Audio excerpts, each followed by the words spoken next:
नमस्कार, जय हिंद प्यारे बच्चों। आज हम UP triple S C PT exam का बहुत ही महत्वपूर्ण सेक्शन करने वाले हैं। प्राचीन इतिहास की प्रश्नोत्तरी के माध्यम से हम कंप्लीट करेंगे।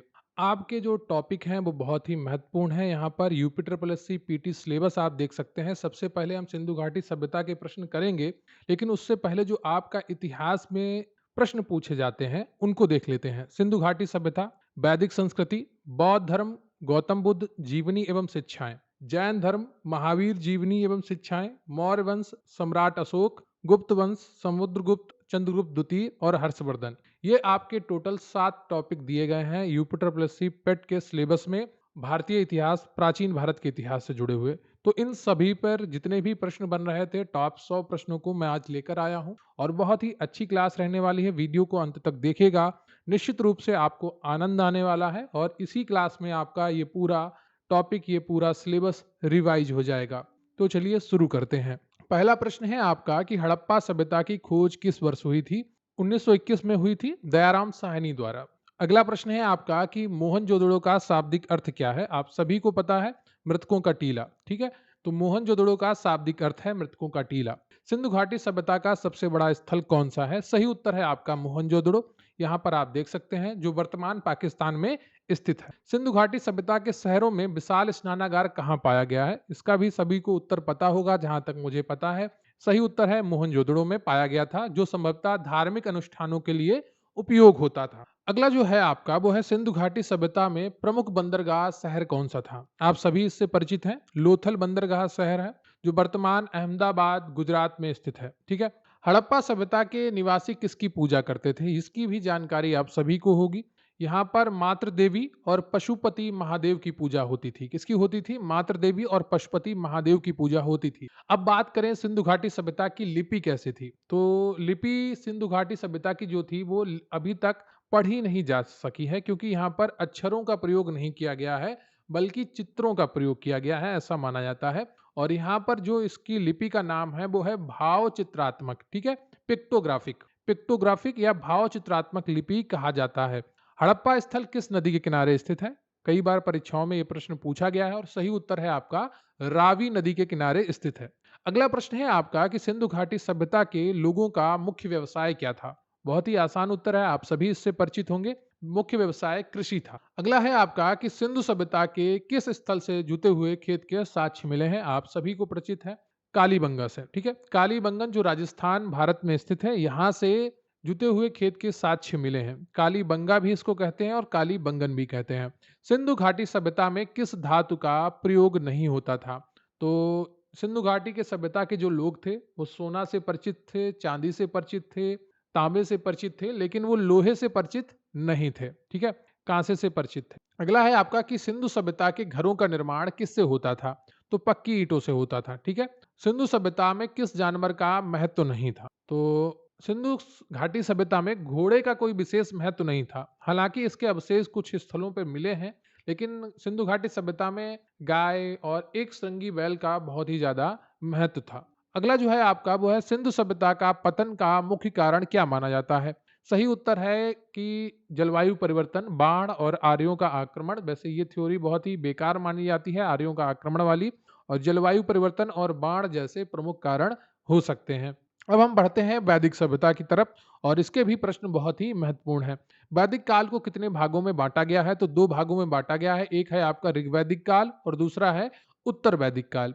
आर्य शब्द का शाब्दिक अर्थ क्या होता है? आप सभी इससे परिचित हैं, श्रेष्ठ या कुलीन होता है। ऋग्वेद में सबसे महत्वपूर्ण देवता कौन थे? तो ऋग्वेद में सबसे महत्वपूर्ण देवता इंद्र थे। इन्हें पुरंदर भी कहा जाता है। इन्हें वर्षा और युद्ध का देवता माना जाता है।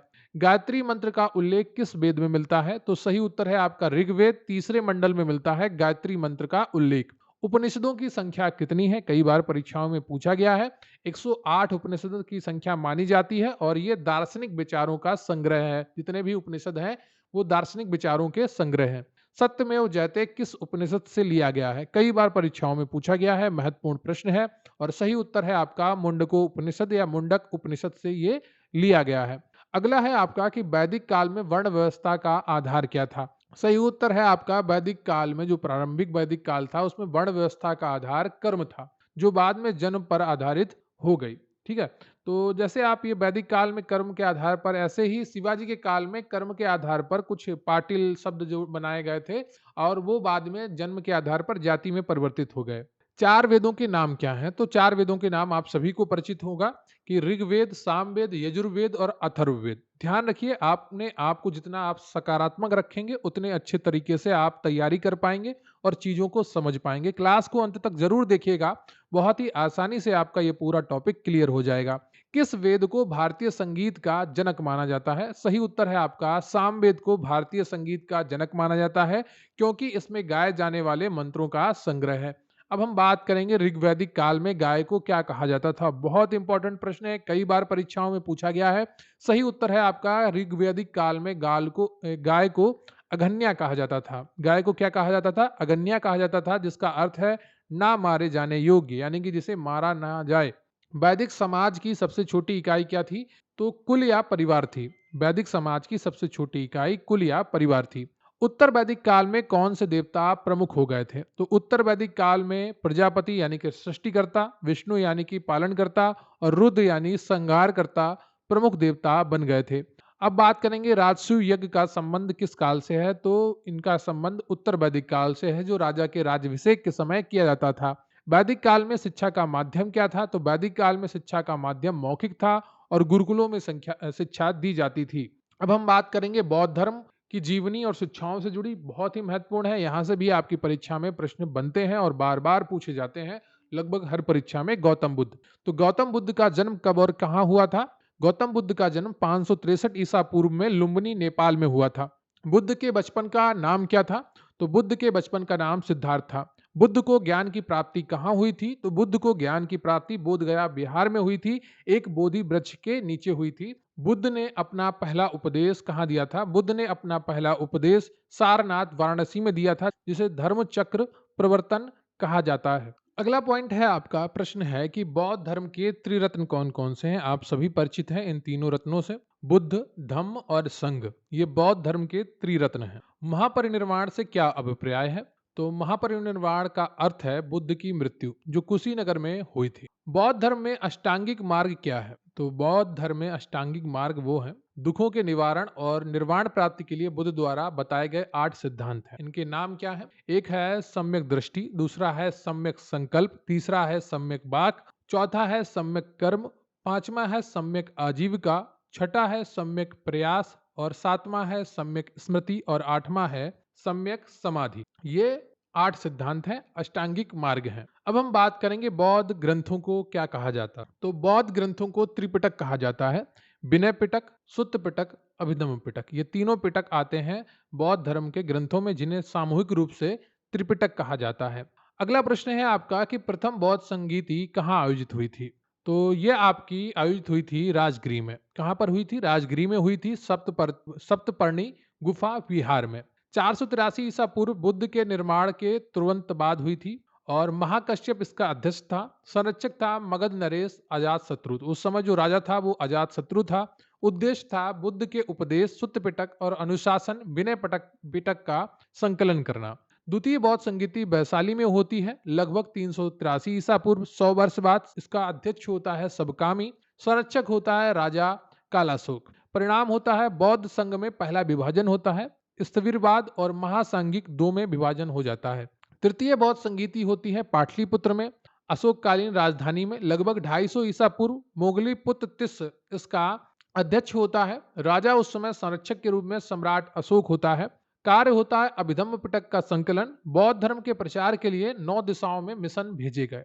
चतुर्थ बौद्ध संगीति होती है कुंडलवन बिहार कश्मीर में, लगभग 72 ईस्वी में, कुषाण काल में। वसुमित्र इसका अध्यक्ष होता है। सहायक होता है अश्वघोष और कनिष्क उस समय राजा होता है। महायान का समर्थक ये होता है। उद्देश्य होता है बौद्ध धर्म का महायान और हीनयान में स्पष्ट विभाजन, ग्रंथों का संस्कृत में लेखन। तो ये 4 बौद्ध संगीति थी जो बहुत ही महत्वपूर्ण है, बार बार परीक्षाओं में पूछी जाती हैं। अगला जो प्रश्न है आपका वो है बौद्ध धर्म के 2 प्रमुख संप्रदाय कौन से हैं? तो हीनयान और महायान 2 प्रमुख संप्रदाय हैं। अगला प्रश्न है आपका कि गौतम बुद्ध ने अपनी शिक्षाएं किस भाषा में दी हैं? तो आप सभी को पता है पाली भाषा में दी हैं। अगला प्रश्न है आपका कि चार आर्य सत्य का सिद्धांत किस धर्म से संबंधित है? तो चार आर्य सत्य का सिद्धांत बौद्ध धर्म से संबंधित है, जो दुखों और उनके निवारण पर केंद्रित है। यहाँ पर दुख, यह जीवन दुखमय है। दुख समुदाय यानी कि दुख का कारण है। दुख निरोध यानी दुख का अंत संभव है। और दुख निरोध गामनी प्रतिपदा यानी दुख से मुक्ति का मार्ग है ना। तो ये चार आर्य सत्य बताए थे महात्मा बुद्ध ने। जातक कथाएं किससे संबंधित है? तो बुद्ध धर्म के जो जातक कथाएं ये बुद्ध धर्म से संबंधित है। बुद्ध के पूर्व जन्मों की कहानियों के बारे में ये बताती हैं। कौन सी बौद्ध संगीति कश्मीर में आयोजित हुई थी? तो आप सभी को पता है, जो चौथी बौद्ध संगीति थी कुंडलवन कश्मीर में आयोजित हुई थी कनिष्क काल में। अब हम बात करेंगे जैन धर्म के बारे में, महावीर और जीवनी इनकी और शिक्षाएं। तो जैन धर्म के प्रथम तीर्थंकर कौन थे? जैन धर्म के प्रथम तीर्थंकर ऋषभदेव थे, जिन्हें आदिनाथ के नाम से भी जाना जाता है। महावीर स्वामी का जन्म कब और कहाँ हुआ था? तो 540 ईसा पूर्व में कुंडल ग्राम, बिहार, वैशाली में हुआ था।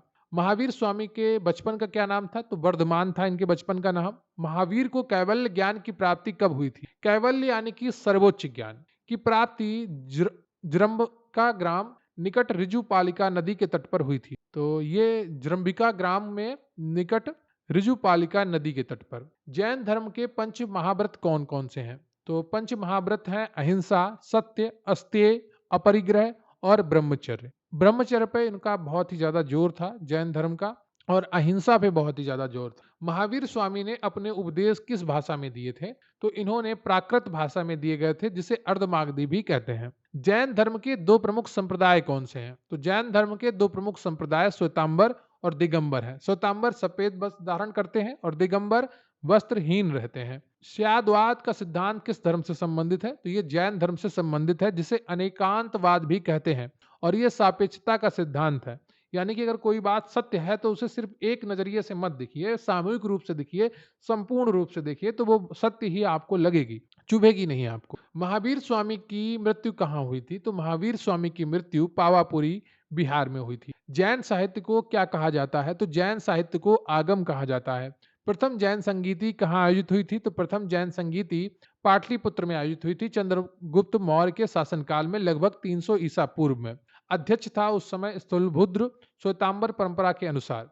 उद्देश्य महावीर के उपदेशों का मौखिक रूप में संकलन। द्वितीय जैन संगीति बल्लभी, वर्तमान गुजरात में होती है, लगभग 512 ईस्वी में।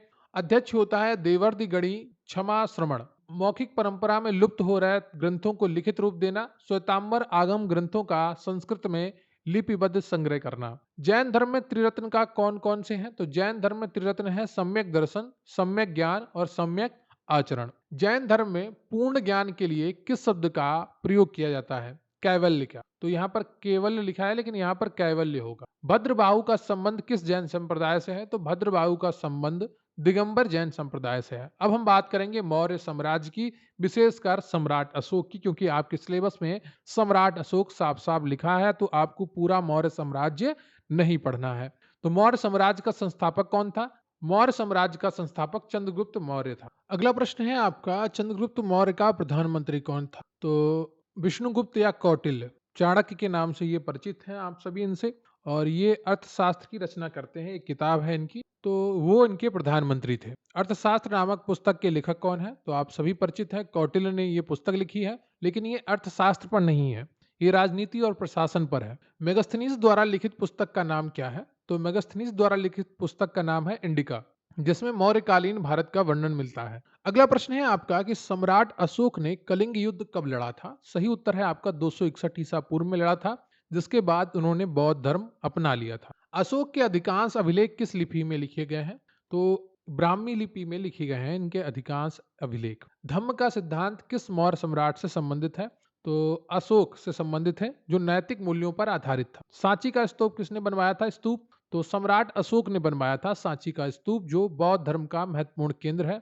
मौर्य साम्राज्य की राजधानी क्या थी? पाटलिपुत्र थी, जो आधुनिक पटना है। देव नाम प्रिय प्रियदर्शी की उपाधि किस सम्राट को दी गई थी? तो सम्राट अशोक को दी गई थी। अशोक के किस शिलालेख में कलिंग का युद्ध का वर्णन मिलता है? तो अशोक के 13वें शिलालेख में कलिंग के युद्ध का वर्णन मिलता है, उसके परिणामों का विस्तृत वर्णन है। अंतिम मौर्य सम्राट कौन था? तो अंतिम मौर्य सम्राट बृहद्रथ था, जिसकी हत्या पुष्यमित्र शुंग ने की थी। मौर्य काल में सीता से क्या अभिप्राय था? तो मौर्य काल में सीता राजकीय भूमि से होने वाली आय को कहा जाता था। मौर्य प्रशासन में राजस्व संग्रह का कौन कार्य करता था? तो समाहर्ता नामक अधिकारी करता था। कौन करता था? समाहर्ता नामक अधिकारी करता था। अब हम बात करेंगे गुप्त साम्राज्य की। समुद्रगुप्त और चंद्रगुप्त द्वितीय ये आपके सिलेबस में दिए गए हैं, इन्हीं से जुड़े हुए प्रश्न अभी हम करने वाले हैं। तो गुप्त साम्राज्य का संस्थापक कौन था? तो गुप्त साम्राज्य का संस्थापक श्रीगुप्त था। किस गुप्त शासक को भारत का नेपोलियन कहा जाता है? आप सभी परिचित होंगे, समुद्रगुप्त। कई बार परीक्षाओं में पूछा गया है, क्योंकि उसने कई विजय प्राप्त की थी, इसलिए इसे भारत का नेपोलियन कहा जाता है। चंद्रगुप्त द्वितीय किस नाम से भी जाना जाता है? तो चंद्रगुप्त द्वितीय विक्रमादित्य के नाम से भी जाना जाता है। फयान किसके शासन काल में भारत आया था? तो फयान चंद्रगुप्त द्वितीय के शासन काल में भारत आया था। गुप्त काल को भारतीय इतिहास का स्वर्ण युग क्यों कहा जाता है? तो गुप्त काल को भारतीय इतिहास का स्वर्ण युग इसलिए कहा जाता है, क्योंकि उस समय कला, विज्ञान, साहित्य और संस्कृति के क्षेत्र में अभूतपूर्व विकास हुआ था। प्रसिद्ध इलाहाबाद स्तंभ शिलालेख किससे संबंधित है? तो ये शिलालेख जो है, स्तंभ शिलालेख, ये समुद्रगुप्त से संबंधित है। उसके दरबारी कवि हरिसेन द्वारा ये लिखा गया था। नालंदा विश्वविद्यालय की स्थापना किस गुप्त शासक ने की थी? तो नालंदा विश्वविद्यालय की स्थापना कुमार गुप्त प्रथम ने की थी। गुप्त काल में आर्यभट्ट ने किसकी खोज की थी? तो गुप्त काल में आर्यभट्ट ने शून्य और दशमलव प्रणाली की खोज की थी तथा सूर्य सिद्धांत दिया था। गुप्त काल के प्रमुख कवि और नाटककार कौन थे? कालिदास थे, और इनका एक प्रसिद्ध नाटक है अभिज्ञान शाकुंतलम। दिल्ली का लौह स्तंभ किस गुप्त शासक से संबंधित है? दिल्ली का लौह स्तंभ चंद्रगुप्त द्वितीय से संबंधित है, और उसकी जंग प्रतिरोधी क्षमता के लिए यह प्रसिद्ध है। गुप्त काल में भू राजस्व दर क्या थी? लगभग उपज का 1/6 भाग। गुप्त काल के दौरान कौन सा धर्म अत्यधिक लोकप्रिय हुआ? तो गुप्त काल के दौरान हिंदू धर्म, विशेषकर वैष्णव और शैव धर्म अत्यधिक लोकप्रिय हुए। सुदर्शन झील का जीर्णोद्धार किस गुप्त शासक ने करवाया था? तो स्कंदगुप्त ने करवाया था। ये जूनागढ़ गुजरात में स्थित है। अगला प्रश्न है आपका कि गुप्त काल की प्रमुख मुद्राएं किस धातु की बनी थी? तो गुप्त काल की प्रमुख मुद्राएं सोने की बनी थी, जिन्हें दिनार कहा जाता था। गुप्त काल में मृच्छकटिकम नामक नाटक किसने लिखा था? तो इसको लिखा था शूद्रक। अब हम बात करेंगे हर्षवर्धन की। ये आपका अलग से टॉपिक दिया गया है आपके सिलेबस में। हर्षवर्धन किस राजवंश का शासक था? तो ये पुष्यभूति राजवंश का शासक था, जिसे वर्धन राजवंश भी कहते हैं। हर्षवर्धन की राजधानी क्या थी? तो पहले तो इनकी राजधानी थानेसर थी, लेकिन बाद में ये कन्नौज स्थानांतरित हो गए थे। चीनी यात्री ह्वेनसांग किसके शासनकाल में भारत आया था? तो ये हर्षवर्धन के शासनकाल में आया था। इसकी पुस्तक है एक, जिसका नाम है सी यू की। हर्षवर्धन ने कौन से प्रसिद्ध नाटक लिखे थे? हर्षवर्धन ने प्रियदर्शिका, रत्नावली और नागानंद नामक नाटक लिखे थे। हर्षवर्धन के दरबारी कवि कौन थे? तो हर्षवर्धन के दरबारी कवि बाणभट्ट थे, जिन्होंने हर्षचरित और कादंबरी लिखी थी। हर्षचरित नामक जीवनी किसने लिखी थी? तो हर्षचरित नामक जीवनी जो है वो बाणभट्ट ने लिखी थी। ये हर्षवर्धन के जीवन काल पर प्रकाश डालती है। हर्षवर्धन किस धर्म का अनुयायी था? तो ये बौद्ध धर्म का अनुयायी था, और ये महायान शाखा से जुड़ा हुआ था। हर्षवर्धन और पुलकेशिन द्वितीय के बीच कौन सा युद्ध हुआ था? तो ये युद्ध हुआ था नर्मदा नदी के तट पर, जिसमें हर्षवर्धन पराजित हुआ था। हर्षवर्धन के शासन काल में कौन सा प्रसिद्ध विश्वविद्यालय शिक्षा का केंद्र था? तो नालंदा विश्वविद्यालय शिक्षा का केंद्र था। हर्षवर्धन के समय प्रयाग में कौन सा धार्मिक सम्मेलन आयोजित होता था? तो उस समय महामोक्ष परिषद नामक धार्मिक सम्मेलन आयोजित होता था प्रति 5 वर्ष पर। हर्षवर्धन की बहन का नाम क्या था? तो हर्षवर्धन की बहन का नाम राजश्री था। हर्षवर्धन के काल में राज्य की आय का मुख्य स्रोत क्या था? तो उस समय भू राजस्व था, जो उपज का 1/6 भाग हुआ करता था। हर्षवर्धन के साम्राज्य में शासन प्रणाली कैसी थी? तो शासन प्रणाली केंद्रीकृत थी, जिसमें राजा सर्वोच्च होता था। हर्षवर्धन के समय न्याय विभाग का प्रमुख कौन था? तो उस समय न्याय विभाग का प्रमुख महादंड नायक कहलाता था। हर्षवर्धन के समय किस शहर को कान्यकुब्ज के नाम से भी जाना जाता था? यह है आपका उत्तर इसका कन्नौज। कन्नौज को कान्यकुब्ज के नाम से भी जाना जाता है। आजकल इसे इत्र नगरी के नाम से जाना जाता है। ये उत्तर प्रदेश का एक छोटा सा शहर है, जो पहले फर्रुखाबाद में शामिल था, अब अलग है। तो ये रहे आपके 100 प्रश्न, जो प्राचीन भारत के इतिहास के महत्वपूर्ण प्रश्न हैं। आपकी परीक्षाओं में बार बार पूछे गए हैं और आगे भी पूछे जाएंगे, और UP triple S C PET के सिलेबस के अनुसार इनका संकलन किया गया है। उम्मीद करता हूँ आपने सभी 100 प्रश्न किए होंगे और आपको ये क्लास पसंद आई है। कमेंट करके बताइएगा कि इन 100 प्रश्नों में से आपको कितने प्रश्न आ रहे थे और कितने नहीं आ रहे थे, कितने आपके गलत हुए। मुझे आपके कमेंट्स का इंतज़ार रहेगा। बहुत ही जल्दी आपको मध्यकालीन इतिहास और आधुनिक भारत के इतिहास के प्रश्न भी मिलने वाले हैं, तो वीडियो को लाइक कर लीजिएगा, चैनल पर नए हैं, चैनल को सब्सक्राइब कर लीजिएगा। मिलते हैं फिर किसी वीडियो के साथ, तब तक के लिए जय हिंद, जय भारत।